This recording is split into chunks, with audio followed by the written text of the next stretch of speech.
What's up, guys? Welcome back to another video.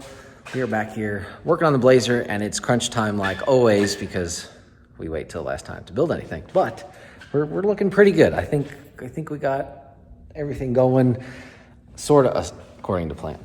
So I'm not exactly sure. I think we just showed you last time getting the engine and transmission in. We've gotten a couple more things mounted. Went ahead and we got bungs welded on the valve covers for the catch can. So got that set up. Let's see, we're gonna cut real quick to Fowler showing you the fuel cell install. How's it going, guys? We are back here working on the rusty little wagon, trying to get this thing ready for Cletus and Cars in April, I think, which is far away now. It's the middle of January, or end of January, but it's not far away. It'll be here real soon. So we need to start working on this thing and trying to get it running so we can actually get some runtime better than 2 days, 1 day before we go, which is pretty normal for us. So today we were working on trying to get a fuel cell in this thing. We got the stock tank out and we got this fuel tank ready to go in. What we're gonna do is have it, it'll actually be 3, 4, 5 inches above this floor so that we get it up enough to gravity feed our pump, because we want to mount the pump roughly back of the bumper right here somewhere. So it needs to be high enough where these gravity feed this pump, so even if the fuel is low, it won't have any problem getting fuel. So got to raise this up. Once the fuel tank's mounted, we like it, I'm going to build a metal box for a firewall over here, because you have to have a firewall between you, the driver, and the fuel cell, because things can go wrong.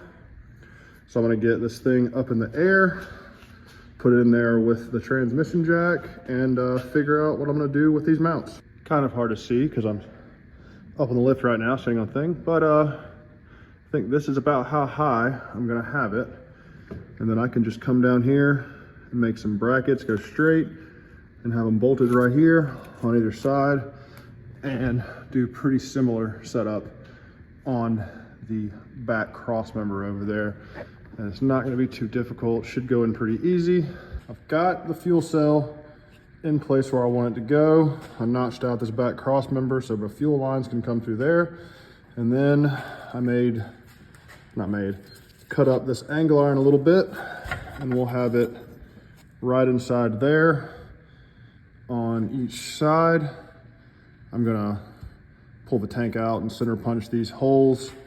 And then after I do that, I'll bolt it on. And then when it's bolted, we'll just weld it there and there. And once those two are done, we will move to the back and figure out what I'm gonna do over there. All right, so he got that all installed, looking good. The next steps will have to be making a small firewall for this so that it's sealed from the cabin for me.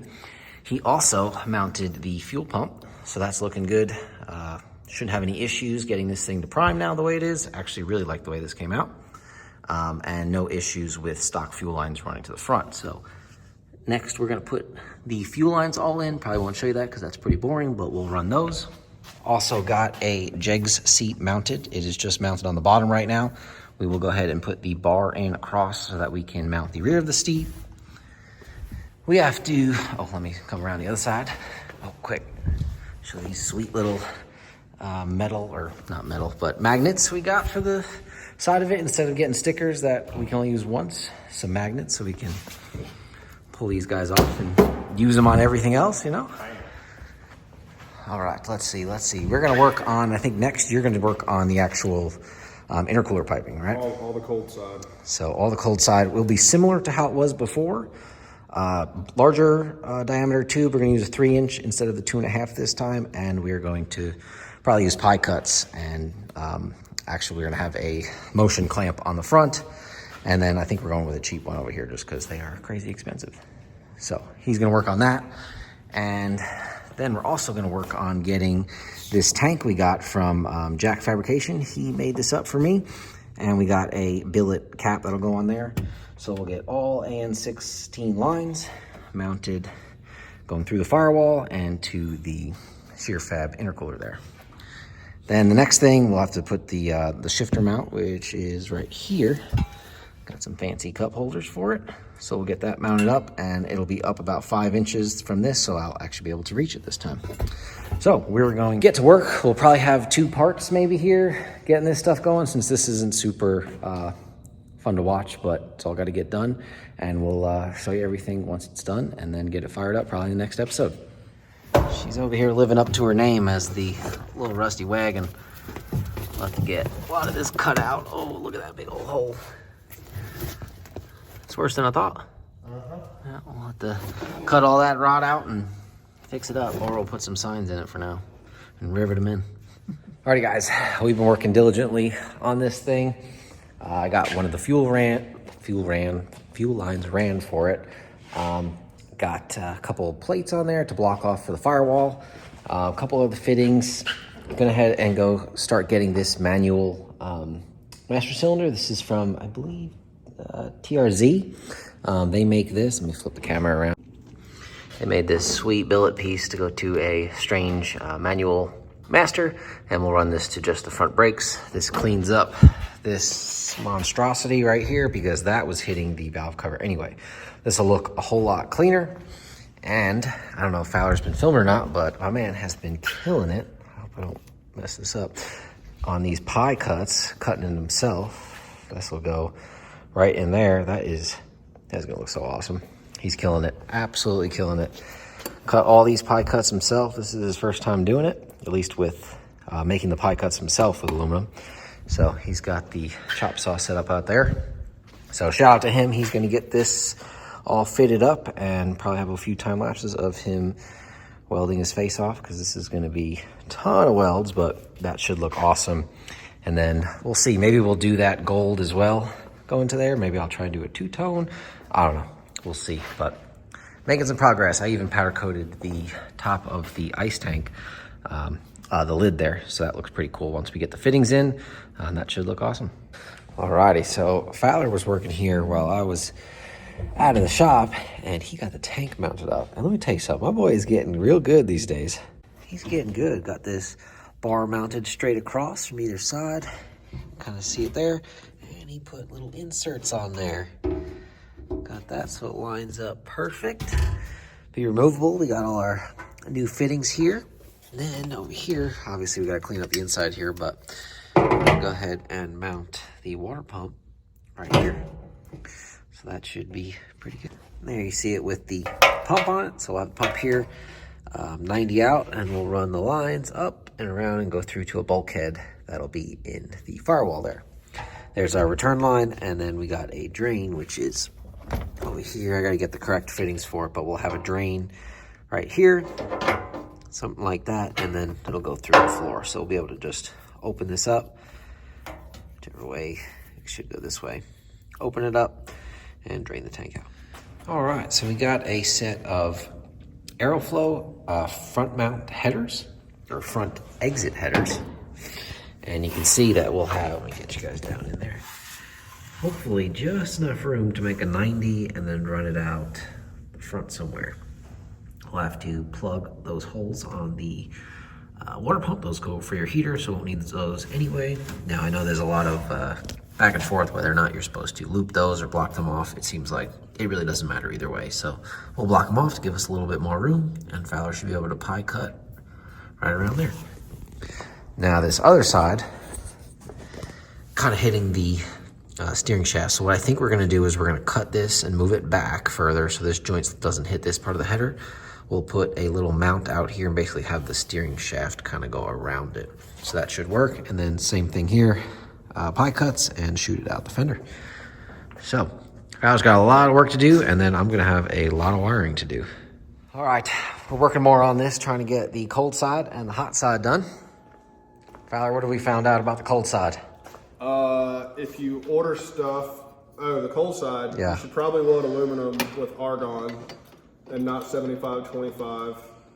I knew that, but so don't be yelling at my man's welds, you know. I wasn't really thinking about it. Some of them look decent, and yeah, some of them worked crap, out, which I was really confused by. But that's why, because you're not supposed to weld aluminum with 75-25. And then on the hot side, we discovered, so we ordered these nice manifolds and everything, and for some reason they don't ship it with the other half of the V-band, which is kind of ridiculous.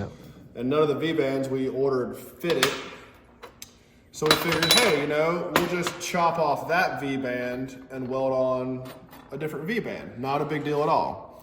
Well, if you order stuff from Australia, it's metric.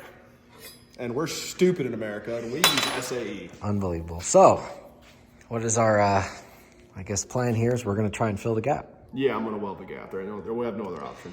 And then, yeah, we'll go from there with a whole bunch of pie cuts. Because you love pie cuts, right? I'm quitting welding after this. No, come on, we got more projects after this.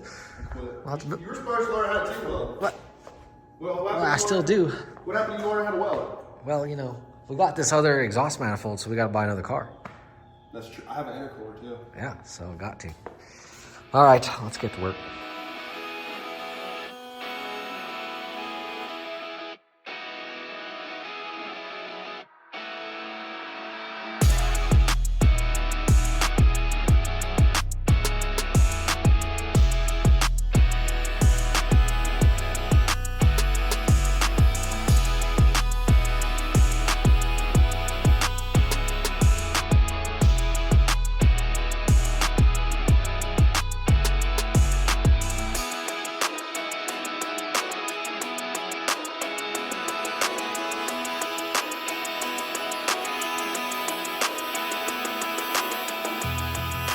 All right, guys, we are determined to get this cold side at least done today. Still working on the hot side.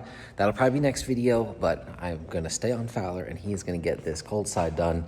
He is working on it. A little bit struggle with the actual welder itself, making all the welds pretty, but it just needs to seal for now.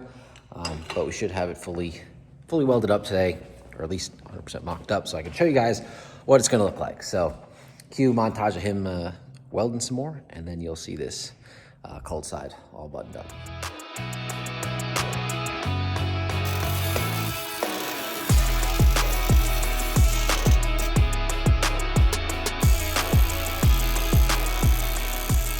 So we are making some progress. Got this welded on. This piece tacked up there. And we got about this much of a gap, so we cut a piece that fits just about there, but we need to shave down the one side a little bit to make everything line up correctly. But we are slowly, so you can see the whole thing, getting there.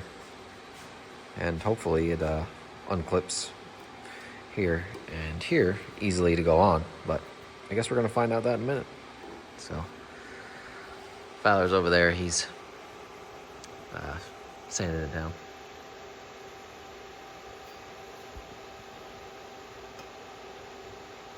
All right, we've got the intake pipe welded up, even got the blow-off valve flange on there. It's up in the air, so I can't quite reach, but we're gonna put it on there and see how it looks. So don't judge our welds, because who's ever judging our welds probably can't weld either. So, because I can't, Fowler can.